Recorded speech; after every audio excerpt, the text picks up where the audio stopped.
નમસ્કાર વિદ્યાર્થી મિત્રો, ફરીથી તમારું પાર્થ નોલેજ ઇન્સ્ટિટ્યૂટ અને સમર્પણ ટેકનો સ્કૂલની યુટ્યુબ ચેનલમાં હાર્દિક સ્વાગત છે.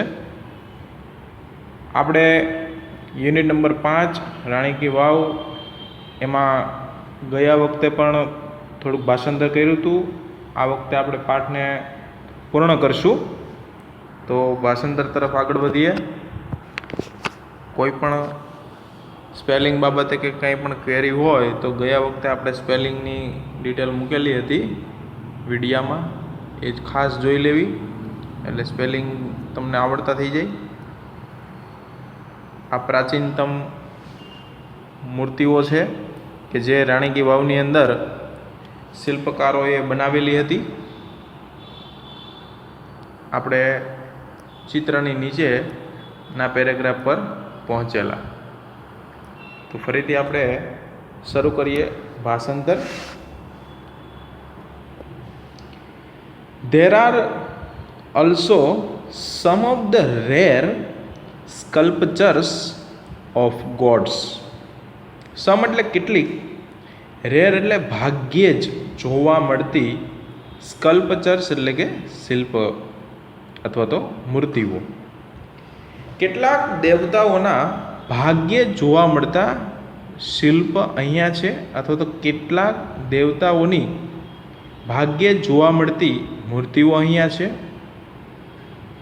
Here one can find the statue of Lord Buddha with 4 hands. Here એટલે અહીંયા, one can find અહીંયા આપણને જોવા મળે છે. સ્ટેચ્યુ એટલે કે મૂર્તિ, લોર્ડ બુદ્ધ એટલે કે ભગવાન બુદ્ધની, 4 hands એટલે કે 4 હાથવાળી. કોઈ પણ વ્યક્તિ અહીંયા 4 હાથવાળા ભગવાન બુદ્ધની મૂર્તિ જોઈ શકે છે. The statue of Ram with sword and shield. Sword એટલે તલવાર અને શિલ્ડ એટલે કે ઢાલ. અહીંયા તલવાર અને ઢાલ સાથે રામ ભગવાનની મૂર્તિ પણ જોવા મળે છે. The statue of sun in form of તપસ્વી. ઇન ફોર્મ એટલે કે રૂપમાં. અહીંયા આપણને સૂર્ય ભગવાનની તપસ્વીના રૂપમાં મૂર્તિ જોવા મળે છે. The statue of Shiva with beads in his hands. Beads એટલે પારા અથવા તો મણકાવાળી માળા. અહીંયા આપણને શિવ ભગવાનની કે જેના હાથમાં પારાવાળી માળા હોય એવી મૂર્તિ જોવા મળે છે. The statue of Parshuram with soft and gentle expression rather having hard and stern look. Soft એટલે કે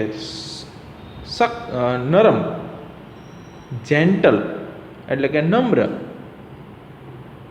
હાર્ડ એટલે કે સખત, સ્ટર્ન એટલે કે કઠોર, લુક એટલે કે દેખાવ. અહીંયા આપણને સખત અને કઠોર નજર કરતા અલગ જ કોમળ અને નમ્ર સ્વભાવ દર્શાવતી પરશુરામ ભગવાનની મૂર્તિ જોવા મળે છે. પરશુરામ ભગવાન વિશે તો તમે જાણેલું જ છે કે પરશુરામનો સ્વભાવ ખૂબ જ સખત અને એકદમ કઠોર સ્વભાવ હોય છે એનો. પણ અહીંયા રાણી કી વાવમાં કોમળ અને નરમ સ્વભાવની મૂર્તિ જોવા મળે છે, એક્સેટ્રા વગેરે ઘણી બધી મૂર્તિઓ શિલ્પકારોએ બનાવેલી છે કે જેની ઘણી બધી ડિટેલ્સ અહીંયા પાઠની અંદર રજૂ ન થઈ શકે, કારણ કે પાઠને આપણે પૂર્ણાહુતિ તરફ પણ લઈ જવાનો હોય છે. એટલા માટે બધી જ ડિટેલ અહીંયા ન આપવામાં આવે. પણ જે અમુક મુખ્ય પાત્રો હોય કે જેને આપણે જાણતા હોય એવા પાત્રો વિશેની નોંધ અહીંયા પાઠમાં આપવામાં આવેલી હોય છે. આગળ વધીએ. Some of the sculptures display contemporary lifestyle, folk tales, animal and human instinct, etc. Sculpture શિલ્પકૃતિઓ ડિસ્પ્લે એટલે રજૂ કરે છે. કન્ટેમ્પરરી એટલે કે જીવનશૈલી, સમકાલીન યુગની જીવનશૈલી. લાઈફસ્ટાઈલ એટલે કે જીવનશૈલી. ફોક ટેલ્સ લોક વાર્તાઓ, લોક કથાઓ. એનિમલ પ્રાણી. હ્યુમન ઇન્સ્ટિંક્ટ એટલે કે મનુષ્યની વૃત્તિ. કેટલીક મૂર્તિઓ એક જ સમયની જીવનશૈલી, લોક વાર્તાઓ, પ્રાણી અને મનુષ્યની વૃત્તિ વગેરે દર્શાવે છે. They reveal artistic vision and unique imagination of the sculptors. Reveal એટલે કે અજોડ, આર્ટિસ્ટિક એટલે કે કલાત્મક, વિઝન એટલે કે દ્રષ્ટિકોણ, યુનિક અજોડ, ઇમેજિનેશન કલ્પના શક્તિ ઓફ ધ સ્કલ્પટર્સ એટલે કે શિલ્પકારોએ. તેઓ મૂર્તિકારોનો કલાત્મક દ્રષ્ટિ અને અજોડ કલ્પના પણ બતાવે છે. There are nearly 300 statues of apsaras. અહીંયા અપ્સરાઓની પણ લગભગ 300 જેટલી મૂર્તિઓ જોવા મળે છે. The sculptors presented a vast range of emotions and feelings on the faces of the apsaras. મૂર્તિકારોએ અપ્સરાઓના ચહેરા પર લાગણીઓની વિશાળ માત્રાઓ રજૂ કરી છે. They display variety of different moods and situation. Mood એટલે કે મૂડ, ડિફરન્ટ એટલે કે અલગ અલગ, વેરાયટી એટલે કે વિવિધતા, ડિસ્પ્લે એટલે દર્શાવે છે, સિચ્યુએશન એટલે કે પરિસ્થિતિ. તેઓ જુદા જુદા મૂડ અને પરિસ્થિતિઓની વિવિધતાઓ દર્શાવે છે. આગળનો પેરેગ્રાફ.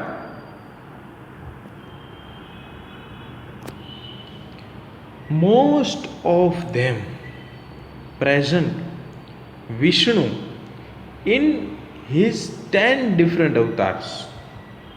Most of them એટલે કે તેમાંના મોટા ભાગના. પ્રેઝન્ટ એટલે કે રજૂ કરે છે.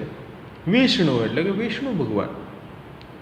ડિફરન્ટ અવતાર એટલે કે જુદા જુદા અવતારો. તેમાંના મોટા ભાગના વિષ્ણુના જુદા જુદા 10 અવતારોને રજૂ કરે છે. The most attractive sculptures are those of Vara, Vaman, Narsi, Ram, Kalki and Mahishasur Mardini. Attractive એટલે કે આકર્ષક. સૌથી વધુ આકર્ષિત મૂર્તિઓ જો કોઈ હોય તો એ છે વાર, વામન, નરસિંહ, રામ, કલ્કી અને મહિષાસુર મર્દિની છે. The Apsaras with 16 different makeup style add to the grace of this unmatched structure. Different એટલે કે જુદા જુદા, મેકઅપ સ્ટાઇલ એટલે કે શૃંગાર શૈલી, ગ્રેસ એટલે કે મોહક અથવા તો અજોડ, અનમેચડ એટલે કે સુંદર, સ્ટ્રક્ચર એટલે કે બાંધકામ, એડ એટલે કે ઉમેરો કરે છે. જુદી જુદી 16 શૃંગાર શૈલી સાથેની આ અપ્સરાઓ આ અજોડ બાંધકામમાં સુંદરતાનો ઉમેરો કરે છે. The stepwell also focuses on the holiness of water and its great significance in Indian culture. Stepwell એટલે કે સ્ટેપવેલ, ફોકસ એટલે કે ધ્યાન આપે છે, હોલીનેસ એટલે કે પવિત્રતા, ઓફ વોટર એટલે કે પાણીની, ગ્રેટ એટલે કે મહાન, ભવ્ય, સિગ્નિફિકન્સ એટલે કે ભવ્ય અથવા તો ગ્રેટ એટલે કે મહત્વ, ઇન્ડિયન કલ્ચર એટલે કે ભારતીય સંસ્કૃતિ, સ્ટેપવેલ પાણીની પવિત્રતા અને ભારતીય સંસ્કૃતિમાં તેના ભવ્ય મહત્વ પર ધ્યાન આપે છે. The wow is the most developed, elaborate and ornamented example of submerged architecture. Developed એટલે કે વિકસિત, ઇલાબોરેટેડ એટલે કે ઝીણવટથી તૈયાર કરેલું, ઓર્નામેન્ટેડ એટલે કે આભૂષણવાળું, એક્ઝામ્પલ એટલે કે ઉદાહરણ, સબમર્જ્ડ એટલે કે વાવની અંદર ડૂબેલું જે છે, આર્કિટેક્ચર એટલે કે બાંધકામ. વાવ એ શિલ્પકળાનું સૌથી વિકસિત, ઝીણવટથી તૈયાર કરેલું અને આભૂષણવાળું ઉદાહરણ પૂરું પાડે છે કે જે પાણીની અંદર ડૂબેલું બાંધકામ છે. It shines the glory of development of stepwells in India. Shines the glory એટલે કે વિકસિત અથવા તો વિકાસ, ઇન ઇન્ડિયા એટલે કે ભારતમાં, તે ભારતમાં સ્ટેપવેલના વિકાસનો યશ ગાય છે. ગ્લોરી એટલે કે યશ, સાયન્સ એટલે ગાવું. This wow is a large and complex type of stepwell. આ વાવ વિશાળ, લાર્જ એટલે કે વિશાળ, કોમ્પ્લેક્સ એટલે કે જટિલ પ્રકારની વાવ છે. આ વાવ વિશાળ અને જટિલ પ્રકારની વાવ છે. This wow, it has ornamented panels of sculptures. Ornamented એટલે કે આભૂષણ, પેનલ્સ એટલે કે હારમાળા અથવા તો તકતીઓ, તેમાં મૂર્તિઓની આભૂષણ ધરાવતી હારમાળાઓ પણ આપણે જોઈ શકીએ છીએ. It lay buried under the mud due to floods first and then vanishing of the river Saraswati. લે એટલે કે પડેલી છે, બરીડ એટલે કે દટાયેલી, અંડર એટલે કે નીચે, અંદર, મડ એટલે કે કાદવ, ડ્યુ ટુ એટલે કે ને કારણે, ફ્લડ્સ ફર્સ્ટ એટલે કે પહેલા અથવા તો પ્રથમ પૂરના કારણે,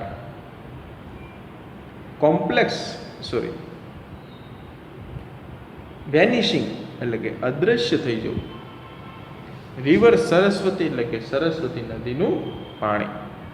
તો ભાષાંતર કરીએ. પ્રથમ પૂરના કારણે કાદવની અંદર તે દટાઈ ગયેલી હતી અને ત્યાર પછી સરસ્વતી નદીના અદૃશ્ય થઈ જવાના કારણે તે દટાયેલી જ રહી. It was hidden under the layers of silt for almost 7 centuries. Hidden એટલે સંતાયેલું રહેવું, છુપાયેલું રહેવું, અંડર એટલે નીચે, લેયર એટલે કે સ્તર અથવા તો પડ, સિલ્ટ એટલે કે કાદવ, ઓલમોસ્ટ એટલે કે લગભગ, 7 સેન્ચુરી એટલે કે 7 સદી લગભગ 7 સદીઓ સુધી તે ખાડીના અથવા તો કાદવના સ્તરની નીચે છુપાયેલી રહી હતી. ધ આર્ચેકોલોજીકલ સર્વે ઓફ ઇન્ડિયા એટલે કે ASI took a great care to preserve this structure. Structure એટલે કે બાંધકામ, પ્રિઝર્વ એટલે કે સુરક્ષા અથવા તો સાચવવું, કેર એટલે કાળજી લેવી, ગ્રેટ એટલે ખૂબ જ.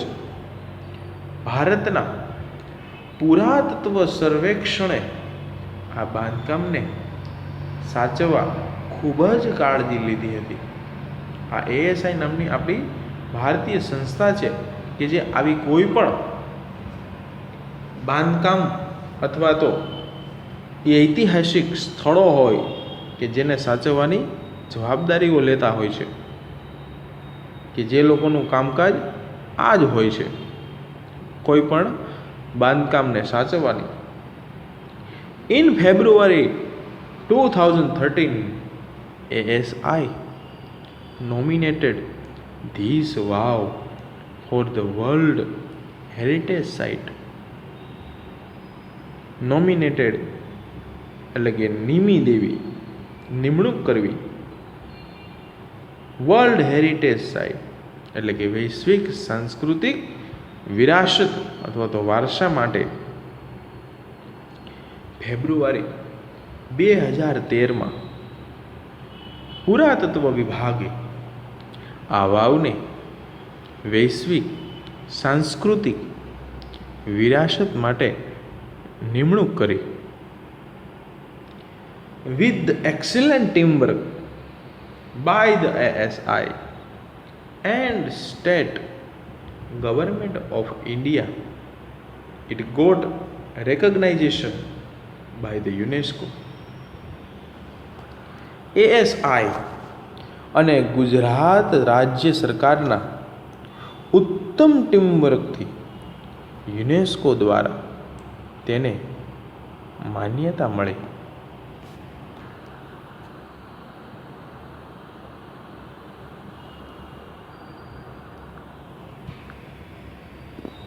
તો અહીંયા આપણે રાણી કી વાવનો પાઠ પૂર્ણ કર્યો.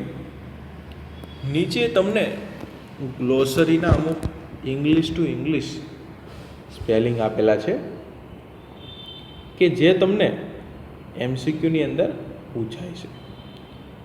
જો છેલ્લે લાસ્ટમાં તમને વેનિશિંગ નામનો સ્પેલિંગ આપ્યો છે એટલે કે લુપ્ત થઈ છે, તો એનો સમાનાર્થી ઇંગ્લિશ શબ્દ છે ડિસઅપિયરન્સ. તો આવો ડિસઅપિયરન્સ સ્પેલિંગ તમને MCQની અંદર ક્યાંય પણ જગ્યાએ આપેલો હોય. ધારો કે બીજું આપણે બીજી લીટીમાં જુઓ સિલ્ટ છે તો સેન્ડ એટલે કે રેતી પણ થાય, કાદવ પણ થાય, મડ પણ આપેલું હોય. તો આવા નાના નાના સ્પેલિંગો જે હોય એના અર્થ એના ઇંગ્લિશ સ્પેલિંગ છે એ નાના નાના હોય એ તમને કોઈ પણ જગ્યાએ આપેલા હોય છે. આ આપણે 2 થી 3 માર્કમાં પૂછાય સમાનાર્થી શબ્દો વાળું. બરાબર. તો આ સ્પેલિંગ તમે 1 મિનિટ માટે હું સ્ક્રીન ઉપર રાખું છું, તમે ધ્યાનપૂર્વક વાંચી લેજો.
હવે તમને સ્ક્રીન ઉપર આપણે પાઠ પૂર્ણ કર્યો. હવે આપણે થોડી એક્સરસાઇઝ સોલ્વ કરીએ કે જે આ પાઠને રિલેટેડ હોય છે. બરાબર? તો તમારા સ્ક્રીન ઉપર ફ્રેમ્ડ સેન્ટેન્સીસ નામની એક્સરસાઇઝ છે કે જેની અંદર 13 વાક્યો તમે બનાવી શકો. તમારે પ્રેક્ટિસ કરવાની છે કોઈ પણ રફ બુકની અંદર આ વાક્યોની. બરાબર? રેર સ્કલ્પચર્સ, તો એવો પહેલો સ્પેલિંગ છે. રેર એટલે ભાગ્યે જોવા મળે છે. સ્કલ્પચર્સ એટલે કે શિલ્પકૃતિઓ. તો તમે આનું વાક્ય બનાવી શકો. ધારો કે there are also some of the rare sculptures of gods. આવી રીતના વાક્ય બનાવી શકાય કે જેનો આપણે પાઠમાં પણ ઉલ્લેખ થઈ ગયેલો છે. ધારો કે 7મું તમે જુઓ, 12 સ્ટેચ્યુસ ગોડેસ ગૌરી. બરાબર? તો અહીંયા પણ આપણે આ જે સેન્ટેન્સ છે કે જેનું પાઠની અંદર આપણે એક વખત ઉલ્લેખ કરી ચૂકેલા છીએ આપણે. બરાબર? ધારો કે આપણે પાઠની અંદર આપણે એવું જોયું હતું કે 12 statues of gods Gauri together at the same place are rarely found anywhere. તો આવી રીતના આપણે આ વાક્ય પાઠની અંદર જોઈ ચૂકેલા. એટલે આવી રીતના આવા વાક્યો પણ આપણે ખૂબ સરળ રીતે બનાવી શકીએ અને પૂરેપૂરા માર્ક લઈ શકીએ. 1 માર્કનું હોય છે. બરાબર?